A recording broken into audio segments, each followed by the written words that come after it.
Cerita diawali dengan memperlihatkan sepasang muda-mudi yang mana jika ditelaah dari mimik wajah dan kondisi atau keadaan mereka yang terlihat lelah, dapat disimpulkan bahwasannya kedua orang ini telah mengalami sebuah perjalanan panjang yang sangat melelahkan. Mereka adalah Robin dan Sam. Mereka berdua sedang menuju ke kantor polisi, yang mana saat ia sampai di sana, Robin melaporkan kepada seorang sheriff yang bernama Watkins bahwasanya suaminya telah meninggal dalam sebuah kecelakaan saat mereka berburu di hutan.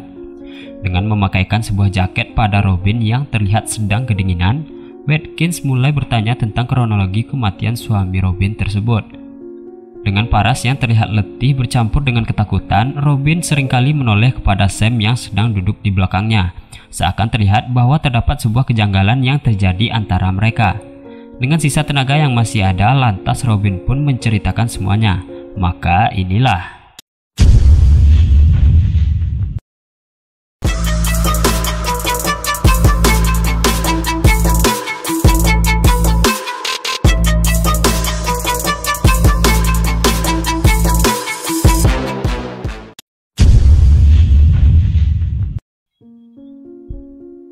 Berniat untuk merayakan hari ulang tahun pernikahan mereka yang pertama, Robin dan juga suaminya, Javier, berada dalam sebuah perjalanan untuk melakukan perkemahan di sebuah hutan yang jauh dari tempat tinggal mereka. Seperti pasangan kekasih pada umumnya yang masih memiliki umur hubungan yang setahun jagung, suasana romantis masih terasa pekat dalam hubungan tersebut. Di dalam perjalanan itu, Javier memberikan sebuah kalung milik nenek yang sangat ia sayangi sebagai hadiah untuk hari ulang tahun pernikahan mereka kepada Robin. Saat sampai di lokasi perkemahan, mereka melanjutkan untuk pergi memancing di sebuah sungai di dekat sana. Di tempat itu hanya ada mereka berdua.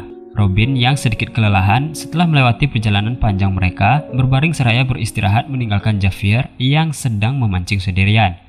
Ketika terbangun, setelah melihat di sekelilingnya, Robin tak dapat menemukan Javier. Dengan perasaan sedikit cemas, ia mulai mencarinya sambil berteriak memanggil suaminya itu. Lalu tiba-tiba, Javier yang baru kembali dari tempat mobilnya terparkir muncul sambil mengagetkan Robin. Lalu mereka pun kembali ke tempat perkemahan. Disinilah mereka bertemu dengan Sam yang mana ketika itu mobilnya terperosok dan tidak dapat untuk dikendarai, sehingga ia meminta bantuan pada Javier.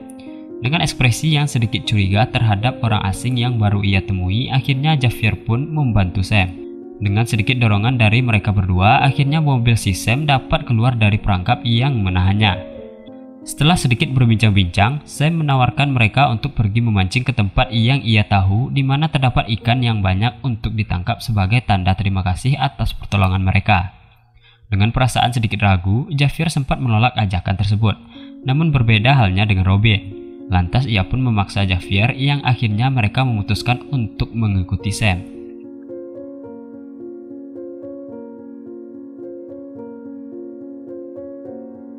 Setelah beberapa lama berjalan, akhirnya Sam berhenti dan memberitahukan bahwasannya ia salah mengambil jalan di sebuah pertigaan yang berjarak sekitar 2 mil di belakang mereka. Karena hari sudah mulai gelap dan Robin yang memaksa untuk berkemah, akhirnya mereka bersepakat untuk bermalam di sana. Disinilah semua mimpi buruk yang akan dialami oleh Robin berawal. Di tengah perbincangan mereka, tiba-tiba Robin melihat seekor rusa. Sam yang ingin menangkapnya pun langsung mengambil senapannya dan mengejar rusa tersebut diikuti oleh Javier di belakangnya. Robin yang tertinggal mengambil perlengkapan mereka dan menyusul di belakang. Ketika tiba-tiba, sebuah suara letusan tembakan terdengar dari kejauhan. Karena merasa ada yang aneh, Robin pun langsung berlari mengejar arah suara tembakan tersebut. Namun betapa kagetnya Robin dan juga saya termasuk kita semua tentunya karena yang tertembak di sini bukanlah seekor rusa, melainkan Javier yang mana ia langsung meninggal di tempat. Di sini tak ada yang tahu bagaimana kejadian tersebut dapat terjadi. Melihat hal itu, Robin langsung menangis histeris. Di saat ia menoleh ke arah Sam, Robin langsung berlari ke dalam hutan untuk melarikan diri. Sam yang takut jikalau Robin akan tersesat pun mengejarnya. Disinilah Sam mengakui bahwa itu adalah sebuah kecelakaan. Kembali ke kantor polisi, di mana Robin mengatakan kepada Watkins bahwasanya Sam telah menyelamatkan hidupnya. Ia tak akan keluar dari hutan itu dan akan tersesat jika tak ada Sam di sana. Seperti menyampaikan sebuah petunjuk yang tidak dimengerti oleh Watkins, Robin mengatakan hal tersebut sambil menoleh bagaikan dalam keadaan tertekan pada Sam. Tak lama kemudian, ibu Robin sampai di sana dan merasa sedih melihat keadaan putrinya. Di saat Watkins mengajak sang ibu untuk berbicara di dalam ruangannya, Robin sangat ketakutan saat akan ditinggal oleh sang ibu. Di dalam ruangan, Watkins mulai menjelaskan semuanya, bahwasanya dugaan sementara berdasarkan cerita Sam dan Robin, Javier telah tewas karena sebuah kecelakaan saat pergi berburu yang disebabkan oleh senapan milik Sam. Hal itu terjadi ketika Sam hendak memberikan senapan itu pada Javier, namun ia lupa memeriksa pengamannya yang ternyata tidak terpasang. Maka di saat itulah senapan itu meledak dan mengenai Javier. Namun untuk melakukan autopsi terhadap jasad Javier yang masih berada di dalam hutan, mereka harus menunggu waktu pagi karena sekarang telah larut malam.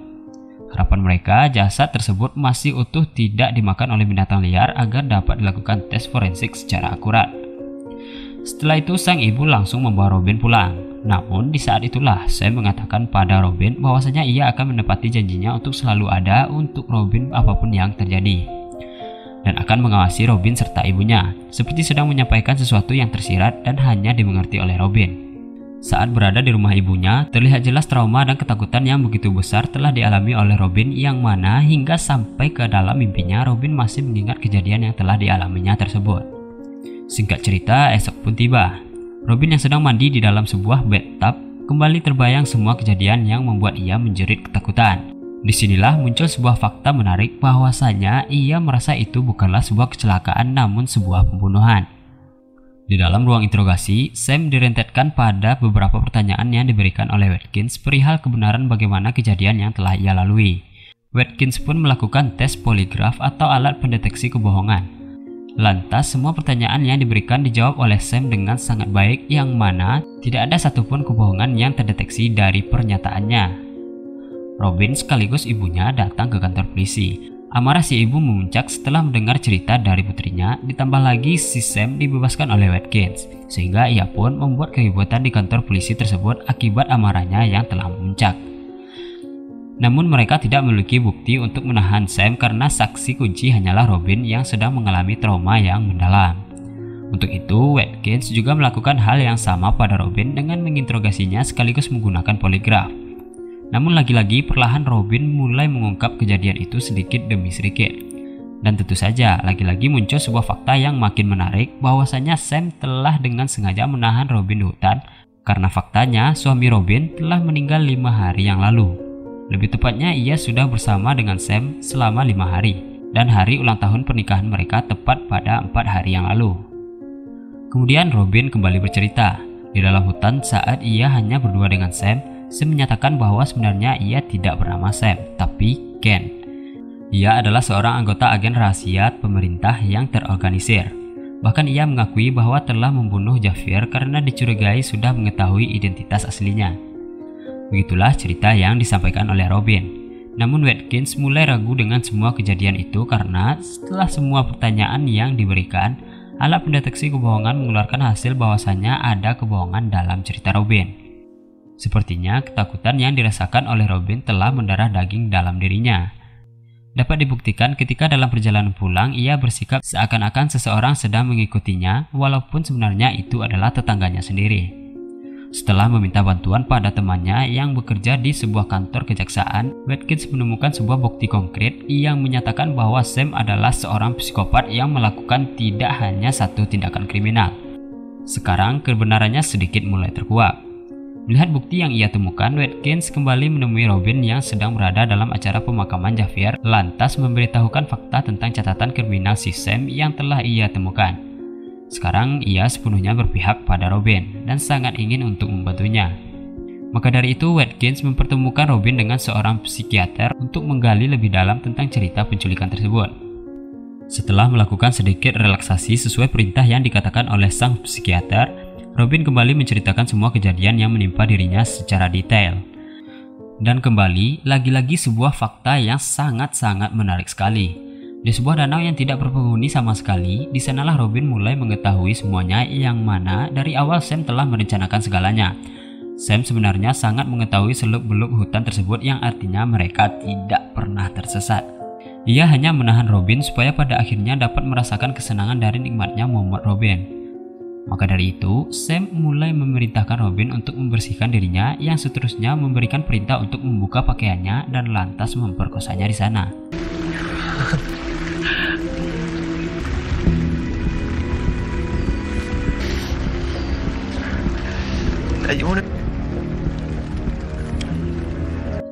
Robin yang hanya berpikir pada keselamatan nyawanya dengan rasa amat terpaksa harus menuruti kemauan si Sam. Ditambah lagi ia mempunyai sebuah kemah yang disinyalir merupakan tempat tinggalnya. Kesanalah ia membawa Robin untuk ditahan selama beberapa hari. Dark woods. Lie down in green pastures. Killing people's all I was trained to do. You should be getting over that by now. Sang psikiater akhirnya menyampaikan hasil pemeriksaan Robin pada Watkins, di mana dalam kasus ini terjadi Stockholm Syndrome. Robin yang secara fisik dan emosional telah diperkosa dan dilecehkan dalam kemah milik Sam, sangat mudah untuk disugesti mengingat kejiwaannya yang sangat rapuh setelah suaminya meninggal. Karena itulah ia tidak dapat mengidentifikasi dirinya antara membenci Sam atau menurutinya. Sehingga inilah yang mengakibatkan ia terdeteksi sedang membicarakan sebuah kebohongan saat menggunakan poligraf. Di tengah kesibukan Watkins untuk membuktikan Sam bersalah, tiba-tiba Sam datang ke kantor polisi dengan membawa seorang pengacara yang mengatakan bahwa semua tuduhan atas dirinya adalah fitnah yang dikatakan oleh Robin. Mereka mengatakan bahwa hubungan badan yang dilakukan oleh Sam dan Robin adalah atas dasar suka sama suka. Lantas Watkins menjawabnya, untuk seorang manusia yang memiliki akal sehat, tidak mungkin saja seorang wanita akan melakukan hubungan badan dengan orang asing tepat beberapa saat setelah suaminya terbunuh. Mendengar hal itu, si pengacara pun terdiam. Disinilah si Sam mulai membanggakan tes poligraf yang menyatakan perkataannya adalah jujur benar adanya. Namun walau bagaimanapun, Watkins meyakini bahwa Sam lah penjahatnya. Akhirnya hasil uji forensik yang ditunggu-tunggu pun keluar. Dengan sangat senang, akhirnya Watkins dapat memenjarakan Sam dengan bukti uji forensik tersebut ditambah dengan kesaksian Robin. Namun rupanya Robin menolak menjadi saksi sehingga Sam terus berkeliaran dengan bebas. Setelah 3 bulan lamanya, Robin yang berangsur-angsur pulih dari trauma yang ia alami tidak mendengar lagi kabar dari Sam. Sehingga ia memutuskan untuk kembali melakukan rutinitasnya sebagai pelayan toko. Namun di tengah kesibukan saat ia bekerja, Robin kembali dikejutkan dengan sosok Sam yang kembali muncul di hadapannya. Sehingga Watkins mulai mengerahkan penjagaan terhadap Robin. Setelah Robin memberitahukan lokasi kemah yang ditempati oleh Sam tempat ia disekap, Watkins langsung menangkapnya tepat di kemah tersebut.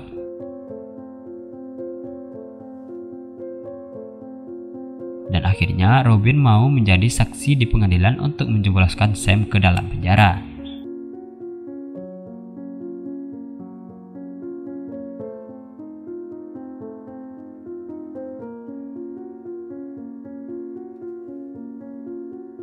Maka film yang diangkat dari kisah nyata ini pun tamat. So, sekian dulu buat kali ini and see you in the next video.